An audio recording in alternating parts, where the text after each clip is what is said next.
Hi friends, എല്ലാവർക്കും നമസ്കാരം. അപ്പോൾ ഇന്ന് നമ്മൾ വന്നിട്ടുള്ളത് നല്ല ഒരു ക്രിസ്മസ് സ്പെഷ്യൽ റെസിപ്പി ആയിട്ടാണ്. വളരെ രുചികരമായ ഒരു ബീഫ് സ്റ്റൂവിൻ്റെ റെസിപ്പിയാണ് നമ്മളിന്ന് ഷെയർ ചെയ്യാൻ പോകുന്നത്. ടേസ്റ്റിൻ്റെ കാര്യത്തിൽ ഒരു രക്ഷയുമില്ല, അപ്പാര ടേസ്റ്റാണ്. ഈ ഒരു കറിയെ നമ്മൾ എങ്ങനെയാണ് നല്ല ടേസ്റ്റിൽ ഉണ്ടാക്കിയെടുത്തതെന്ന് കാണിച്ചു തരാം. അപ്പോൾ നമുക്ക് വൈകണ്ട നേരെ വീഡിയോയിലേക്ക് പോയിക്കാം. അപ്പോൾ അതിനായിട്ട് ഞാൻ ഇവിടെ 1/2 കിലോ ബീഫാണ് എടുത്തിട്ടുള്ളത്. അത്യാവശ്യം എല്ലോട് കൂടിയതും നെയ്യോട് കൂടിയതും ഒക്കെ ആയിട്ടുള്ള പീസുകളാണ്. അപ്പോൾ ആദ്യം നമുക്ക് ഇതൊന്ന് വേവിച്ചെടുക്കാം. ഇത് ഞാൻ നന്നായിട്ട് ക്ലീൻ ചെയ്ത ശേഷം ഒരു പ്രഷർ കുക്കറിലേക്ക് ഒന്ന് ഇട്ട് കൊടുക്കുവാണ്.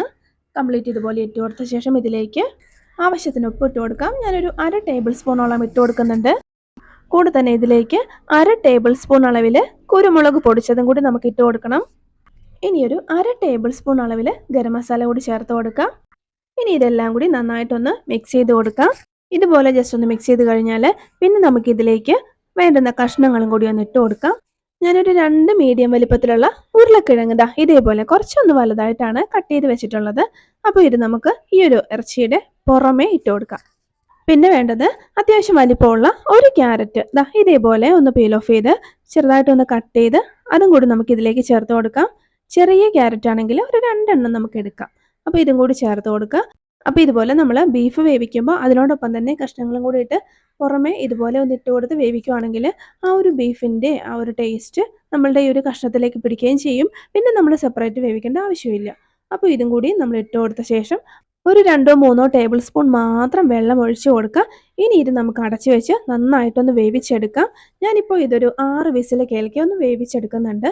അപ്പം നമ്മളുടെ കയ്യിലുള്ള ബീഫിൻ്റെ വേവ് അനുസരിച്ചിരിക്കും നമ്മൾ എത്ര വിസിൽ കേൾക്കണം എന്നുള്ളത്. അപ്പോൾ എനിക്ക് എന്തായാലും ഒരു 6 വിസിൽ മതിയാവും. എന്നിട്ട് നോക്കിയിട്ട് വേണമെങ്കിൽ മാത്രം നമുക്ക് 1-2 വിസിൽ കൂടി കേൾപ്പിച്ചെടുത്താൽ മതി.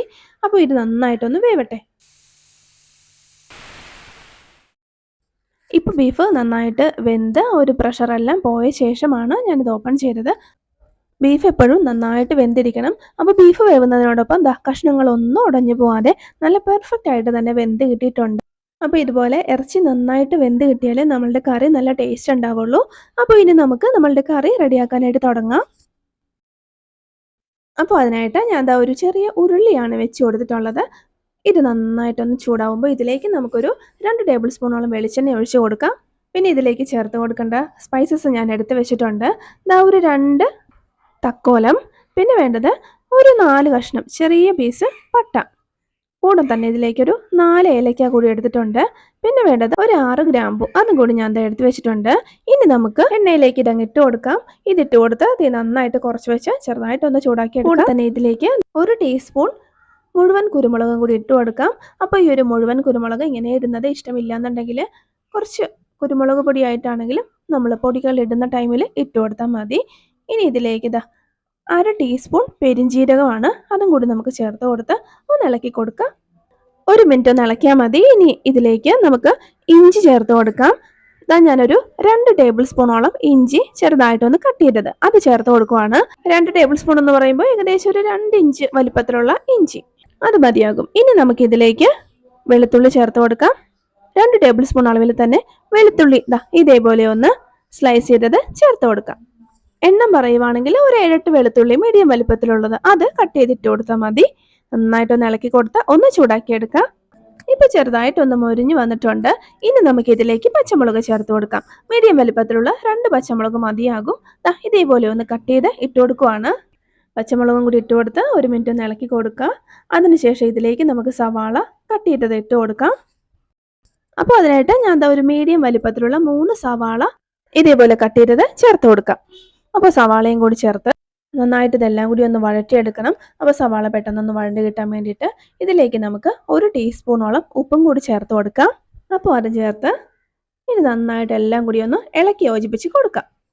സവാള നല്ല പോലെ ഒരു ബ്രൗൺ കളറായിട്ട് നന്നായിട്ട് വഴണ്ട് വരണം. അപ്പോൾ അതുപോലെ നമുക്ക് ഫ്ലെയിമൊക്കെ അഡ്ജസ്റ്റ് ചെയ്ത് വെച്ച് നന്നായിട്ടൊന്ന് വഴറ്റിയെടുക്കാം.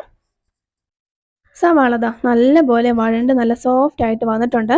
ഇനി നമുക്ക് ഇതിലേക്ക് പൊടികൾ ചേർത്ത് കൊടുക്കാം. ഫ്ലെയിം നന്നായിട്ട് കുറച്ച് വെച്ച ശേഷം ഇതിലേക്ക് 2 ടീസ്പൂൺ അളവിൽ കുരുമുളക് പൊടിച്ചത് ചേർത്ത് കൊടുക്കാം. കൂടി പോരുത്, 2 ടീസ്പൂൺ മതിയാവും. പിന്നെ വേണ്ടത് 1 ടീസ്പൂൺ അളവിൽ ഗരം മസാല, അതും കൂടി നമുക്ക് ചേർത്ത് കൊടുക്കാം.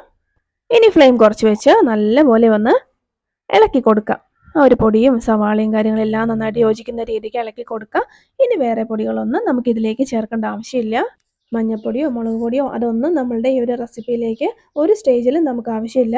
അപ്പോൾ അതെല്ലാം കൂടി നന്നായിട്ടൊന്ന് മിക്സ് ആയിട്ടുണ്ട്. ഇനി ഇതിലേക്ക് നമുക്ക് തേങ്ങാപ്പാൽ ചേർത്ത് കൊടുക്കാം. അപ്പോൾ അത്യാവശ്യം വലിപ്പമുള്ള ഒരു തേങ്ങയുടെ പകുതി നന്നായിട്ട് ആവശ്യത്തിന് വെള്ളമൊക്കെ ചേർത്ത് നന്നായിട്ട് അടിച്ച് 2 കപ്പാക്കി എടുത്തതാണ്. ഇത് നമുക്ക് ഇതിലേക്ക് അങ്ങ് ഒഴിച്ചു കൊടുക്കാം. നമുക്കിതിൽ 1-ാം പാല് 2-ാം പാല് മാത്രം മതി. 3-ാം പാലിൻ്റെ ഒന്നും ആവശ്യമില്ല. ബീഫ് ഓൾറെഡി നമ്മൾ വേവിച്ച് വെച്ചതാണല്ലോ. അപ്പോൾ അതാ ഈ പാലങ്ങ് ഒഴിച്ചു കൊടുക്കാം. പാൽ ഒഴിച്ചു കൊടുത്ത ശേഷം നന്നായിട്ട് തവി വെച്ചിട്ടൊന്ന് ഇളക്കി കൊടുക്കാം. ഇനി ഇത് ചെറുതായിട്ടൊന്ന് തിളച്ച് വരട്ടെ. ഇതേപോലെ ഒന്ന് തിളച്ച് വരുമ്പോൾ തന്നെ നമുക്കിതിലേക്ക് വേവിച്ച് വെച്ച ബീഫ് ആ ഒരു വെള്ളത്തോടു കൂടി തന്നെ ചേർത്ത് കൊടുക്കാം.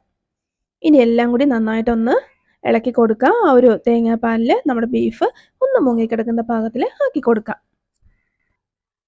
അപ്പോൾ ഇതുപോലെ ഒന്നാക്കി കൊടുത്തു കഴിഞ്ഞാൽ പിന്നെ നമ്മൾ നന്നായിട്ടൊന്ന് തിളപ്പിക്കുക. നന്നായിട്ടൊന്ന് തിളച്ച് വരുമ്പോഴേക്കും നമ്മൾ ഫ്ലെയിം കുറച്ച് വെച്ച് ചെറിയൊരു ഗ്യാപ്പിട്ട് അടച്ച് വെച്ച് വേണം ഇതൊന്ന് കുക്ക് ചെയ്തെടുക്കാൻ. ആ ഒരു തേങ്ങാപ്പാലിൻ്റെ ഒക്കെ ടേസ്റ്റ് നമ്മുടെ ബീഫിലേക്കും മറ്റ് കഷ്ണങ്ങളിലേക്കും ഒക്കെ ഒന്ന് പിടിച്ചു വരണം. അപ്പോൾ ഇത് പതുക്കെ ഇങ്ങനെ ഇരുന്ന് ഒന്ന് വെന്ത് വറ്റി വരട്ടെ.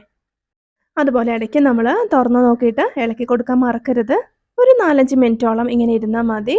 അപ്പോൾ ചെറുതായിട്ടൊന്ന് വറ്റിയിട്ടുണ്ട്. അപ്പോൾ ഉപ്പ് എരിവ് അതൊക്കെ നമ്മളുടെ ഇഷ്ടത്തിനനുസരിച്ച് നോക്കിയിട്ട് മാത്രം ചേർത്ത് കൊടുത്താൽ മതി. ഇപ്പം ഞാൻ ആ ഒരു ചേർത്ത് കൊടുത്ത അളവെല്ലാം കറക്റ്റാണ്.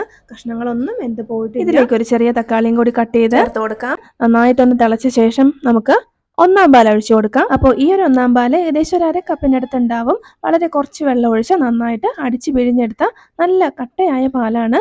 അപ്പോൾ ഇത് നമുക്കിതിലേക്ക് അങ്ങ് ഒഴിച്ചു കൊടുക്കാം. ഇനി ഇത് നന്നായിട്ടൊന്ന് ഇളക്കി യോജിപ്പിച്ച് കൊടുക്കുക.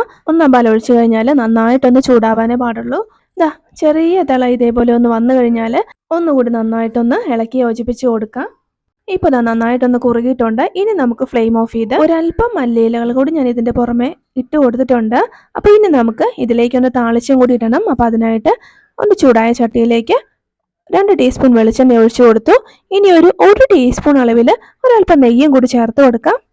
അതിനുശേഷം ഇതിലേക്ക് നമ്മളുടെ കയ്യിലുള്ള ഡ്രൈ ഫ്രൂട്ട്സ്, കാഷ്നട്ട്സോ റൈസിൻസോ എന്താണെന്ന് വെച്ചാൽ ഇട്ട് കൊടുത്തൊന്ന് ഫ്രൈ ചെയ്തെടുക്കാം. അപ്പം ഞാൻ കുറച്ച് കാഷ്നട്ട്സ് ഇട്ട് കൊടുത്ത് ഒന്ന് ഫ്രൈ ചെയ്തെടുത്ത് മാറ്റി വയ്ക്കുവാണ്. ഇനി ഇതിലേക്ക് നമുക്ക് കുറച്ച് സവാള ഒന്ന് ഫ്രൈ ചെയ്തിട്ട് കൊടുത്താൽ നല്ല ടേസ്റ്റ് ആയിരിക്കും. അപ്പോൾ അതുകൊണ്ട് വളരെ കുറച്ച് മതി. അതും കൂടി നമുക്ക് ഇതുപോലെ ഒന്ന് എണ്ണയിലേക്ക് ഇട്ട് കൊടുത്ത് ഫ്രൈ ചെയ്തെടുക്കാം. ഒരു ലൈറ്റ് ഗോൾഡൻ കളർ ആവുന്നത് വരെ മതി. ഇപ്പോൾ കറക്റ്റായിട്ടൊന്ന് ഫ്രൈ ആയിട്ടുണ്ട്. ഇത് മതി. ഇനി നമുക്ക് ഫ്ലെയിം ഓഫ് ചെയ്ത ശേഷം ഇത് നമ്മളുടെ കറിയിലോട്ടങ്ങ് ഇട്ട് കൊടുക്കാം. അപ്പം നമ്മൾ വറുത്തെടുത്ത സവാളയും അതുപോലെ തന്നെ കാഷ്നട്ട്സും നമ്മളുടെ കറിയിലേക്ക് ഇട്ട് കൊടുത്തിട്ടുണ്ട്. അപ്പം നമ്മളുടെ നല്ല ടേസ്റ്റുള്ള ബീഫ് സ്റ്റൂ ഇവിടെ റെഡി ആയി കഴിഞ്ഞു.